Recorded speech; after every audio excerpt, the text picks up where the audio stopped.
Hello বন্ধুরা, welcome back to my channel. আজ আমি তোমাদের দেখাবো জগদ্দলে জগদ্ধাত্রী পুজো। সেদিন আমি, মনি আর মা দিদু চলে গেছিলাম ঠাকুর দেখতে। তুমি এই ছোট ঠাকুরটা দেখলাম। এরপর আমরা চলে গেছিলাম সুকান্ত পল্লী। হাত পাকা কুলো গোল ঘট দিয়ে প্যান্ডেলটা করেছিল। এছাড়া ভেতরে থার্মোকলের কারুকার্য ছিল। ঠাকুরটা ছোটর ওপর খুব সুন্দর হয়েছিল। প্যান্ডেলটার ওপরে আবার গামছা দিয়ে কাজ করা ছিল। প্যান্ডেলটার একটা সাইডে দেখি ছোট ছোট ছাতা দিয়ে খুব সুন্দর করে সাজিয়েছে। ছাতাগুলো দেখে মনে হচ্ছিল একটা ছাতা নিয়ে চলে আসি। তারপর সেখান থেকে বেরিয়ে চলে গেছিলাম পরের ঠাকুরটা দেখতে। এই প্রথমবার আমি দিদুর বাড়ির ওইখানের জগদ্ধাত্রীর ঠাকুর দেখলাম। এটা হচ্ছে পরের ঠাকুরটা। প্যান্ডেলটার সামনে একটা সেলফি জোন করেছিল, তাই সেখানে দাঁড়িয়ে ফটো তুলছিল। তারপর আমি আস্তে আস্তে চলে গেলাম প্যান্ডেলের মধ্যে। ছোট ছোট কুলো, ত্রিশূল, হাত পাখা দিয়ে প্যান্ডেলটা বানিয়েছিল। এই প্যান্ডেলটাও গামছার কারুকার্য ছিল। ওমা, ভিতরে ঢুকে দেখি উপর থেকে কত লাল ফুল ঝুলছে।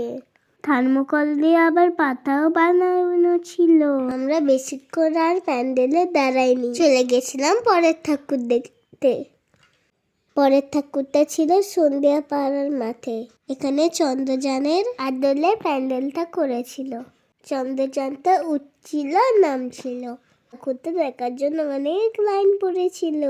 অনেকক্ষণ লাইনে দাঁড়িয়ে তারপরে ভেতরে ঢুকেছিলাম। ভেতরে ঢোকার জন্য সিঁড়ি দিয়ে উঠতে হয়েছিল। ভেতরে ঢুকে আই এম তো অবাক। এদিকে শুধু ওয়াও আর ওয়াও লাগতেছে। ভেতরে কি করেছে দেখো। আমরা পুরো চাঁদে চলে এসেছিলাম। এইগুলো হচ্ছে চাঁদের গায়ে বড় বড় গর্ত। এই পাশে দেয়ালটায় দেখো আকাশযানের ছবি ছিল। এবার ঠাকুরটা দেখো কত সুন্দর করেছে। ঠাকুর চাঁদের উপর বসেছিল। আর এইগুলো হচ্ছে কক্ষপথ। চাঁদের এই গর্তগুলোকে কি বলে জানো? চাঁদের কলঙ্ক বলে। তো প্রথমে ঢুকে ভেবেছিলাম আমি চাঁদেই চলে এসেছি।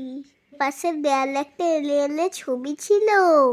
বেশিক্ষণ দাঁড়াতে দিচ্ছিল না ওইখানে, তাই আমরা বেরিয়ে চলে এলাম।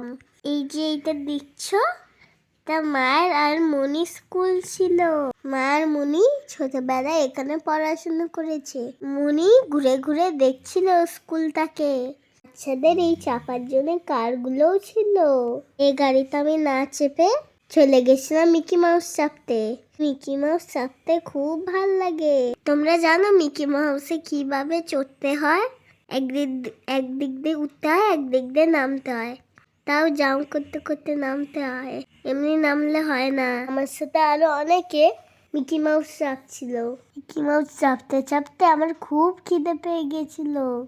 তাই মিকি মাউস থেকে নেমে ঠিক করলাম ফুচকা খাবো। এরপর চলে গেলাম ফুচকা খেতে।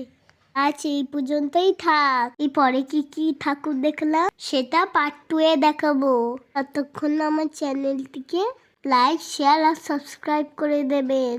Tata, bye bye. পার্ট 2 খুব শিগগিরই আসছে।